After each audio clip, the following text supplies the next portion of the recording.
कि देखो हम इसके लिए बुरा बुरा कहते थे, आज देखिए कितने भाव से, कितने विभोर से यह अपनी बहन की विदा कर रहा है। और जैसे ही महाराज कंस देवकी को विदा करने के लिए मथुरा से जैसे ही बाहर निकले तो एक दिव्य आकाशवाणी हुई और आकाशवाणी कहती है कि आकाशवाणी ये कहती है कि जिस तरह से तू आज इतनी खुशी खुशी के साथ में यह विदा कर रहा है, एक दिन इसका ही 8वीं संतान तेरे काल बनेगा।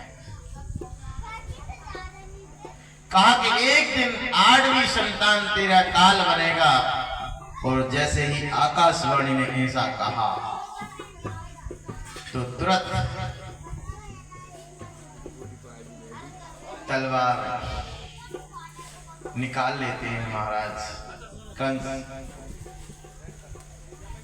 और वासुदेव को मारना चाहा, लेकिन देवकी ने कहा कि भैया मैं जो है तुमसे वादा करती हूं कि मेरे जितने बच्चे हैं वे सारे मैं तुमको ला के दूंगी। वासुदेव कहते हैं कि ठीक है, मैं ये वचन देता हूं कि देवकी के जो भी संतान होंगे मैं महाराज आपको ला के दूंगा।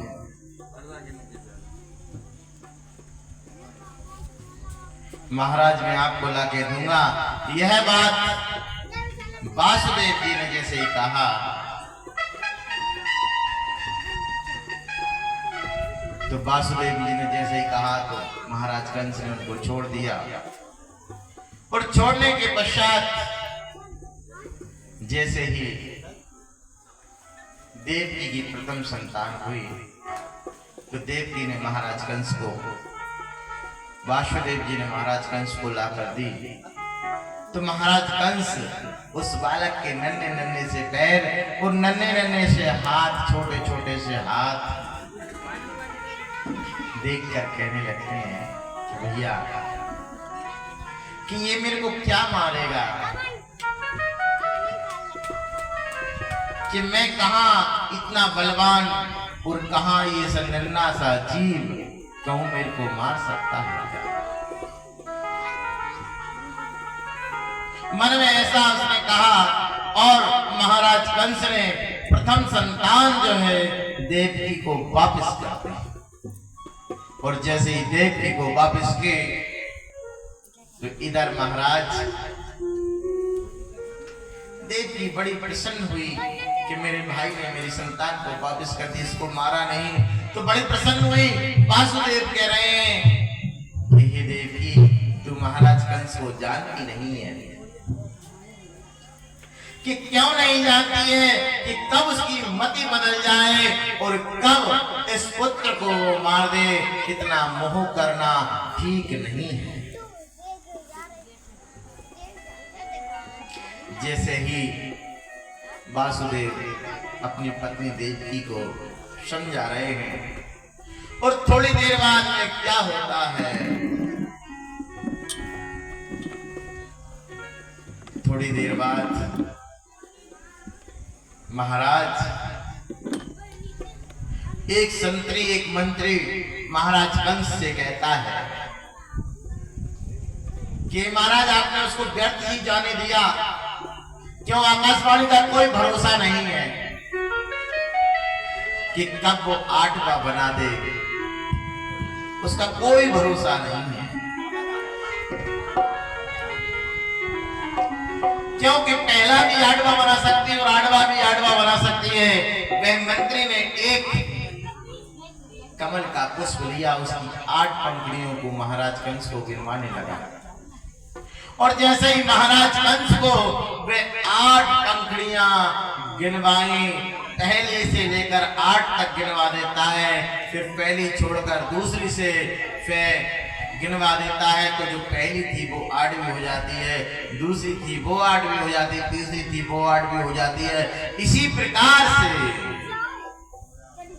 क्रम बाई क्रम करते हुए वे मंत्री ने सारी 8 के 8 गिनवा दी। और जब 8 गिनवाई और गिनवाने के बाद महाराज कंस के मन में उस मंत्री ने ऐसा भ्रम पैदा किया कि चाहे वो 8वां हो, चाहे 6ठा हो, चाहे 7वां हो, चाहे पहला हो, वे 8वां ही हो सकता। महाराज कंस ने दोबारा देवकी के उस पुत्र को बुलाया और मंगवाकर वह कंस के महल में एक विशाल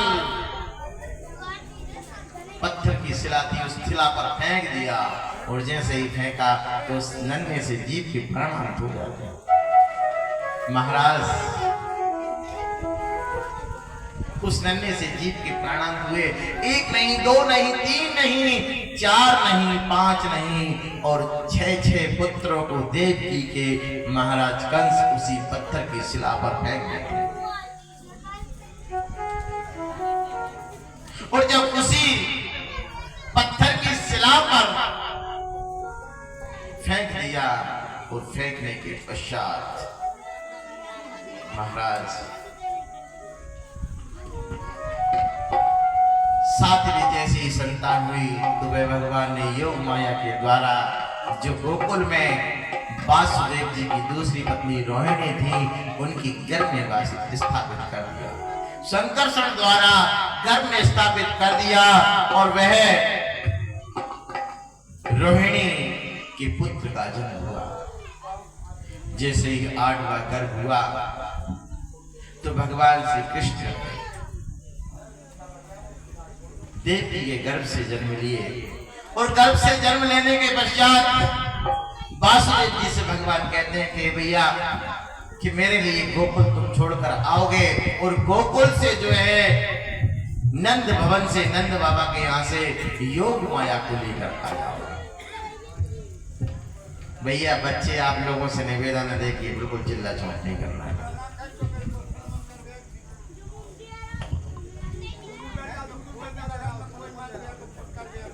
तब महाराज आज वो समय आ जाता है, भादों का महीना था, अष्टमी तिथि थी और रोहिणी नक्षत्र था। रोहिणी नक्षत्र में मध्याह्न काल रात्रि के 12 बजे थे और 12 बजे भगवान श्री कृष्ण ने जन्म लिया। और जैसे ही जन्म लिया तो चंद्रमा जो कि पूर्णिमा के दिन खिलता है लेकिन अष्टमी के दिन उसको चंद्रमा खिलने लगा, क्योंकि चंद्रमा को ये खुशी थी कि भगवान श्री कृष्ण मेरे वंश में जो है जन्म ले रहे हैं, चंद्र वंश में जन्म ले रहे हैं। और रात्रि को ही जो कि कमल के फूल दिन में गिरते हैं लेकिन भगवान का जैसे ही जन्म का सुना तो वह रात्रि में ही कमल के पुष्प खिलने लगे। अब भगवान श्री कृष्ण को वासुदेव जी ले जा रहे हैं और जमुना किनारे जैसे ही पहुंचे घनघोर चारों तरफ अंधेरा ही अंधेरा छाया हुआ था और जिधर देखो उधर अंधेरी। मेघों ने बारिश करने लगे कि मेरे प्रभु श्री ने जन्म ले लिया है। मेघ बारिश करने लगे खुशी के साथ में और खुशी के साथ में जैसे ही मेघों ने बारिश की और मेघों ने बारिश के पश्चात महाराज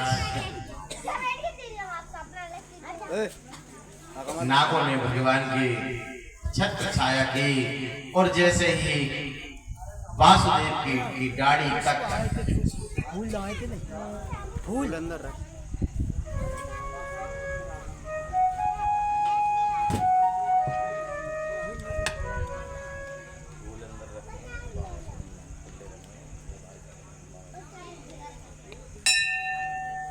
तब में भगवान श्री जैसे ही गोकुल पहुंचते हैं और गोकुल में नंद भवन पे नंद बाबा के यहाँ पर वे कृष्ण जी को रख देते हैं। और इधर नंद बाबा के यहाँ पर क्या हुआ कि एक रोज सारे संत आते हैं और संतों ने मालपुआ और तसलई खाई और नंद बाबा को आशीर्वाद